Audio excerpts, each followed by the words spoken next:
High everyone, welcome to day 50 of 90 days challenge. ফুর ব্যাং, আজকে ঘুম থেকে উঠতে যে কি স্ট্রাগল করতে হলো যে কিচ্ছু বলার নেই। আমার কি দোষ বলো?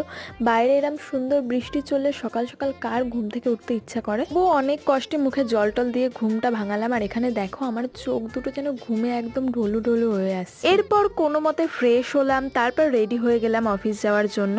আর এই ব্ল্যাক কুর্তিটা অনেকদিন পরে পরেছি আমি। চলো তাহলে এবার বেরোনো যাক। দেখছো মল্লিকপুর বাজারের অবস্থা কেমন জল জমে গেছে। এরপর সন্ধ্যাবেলা বাড়ি ফিরে চেঞ্জ করে নিলাম, তারপরে একটু সেলফ কেয়ার টাইম। আর এই যে আমি চুলে রেগুলার তেল দেওয়া শুরু করেছি, এতে আমার চুল পড়া অনেক কমে গেছে। তার সাথেও চুলটা এত সফট হয়ে যায় যে শ্যাম্পু করার পরে কন্ডিশনার করারও প্রয়োজন হয় না। কাল হচ্ছে রাখি বন্ধন, তাই ফেরার পথে কিছু রাখি কিনে এলাম। প্রতি বছর আমি তো আমার বোনকেই রাখি পরাই, আর এই বাজে বাজে নখগুলোকে আর চোখে দেখা যাচ্ছে না, তাই এগুলোতেও একটু নেল পলিশ লাগিয়ে নিলাম। And yeah, that's it for today. See you in my next video. By.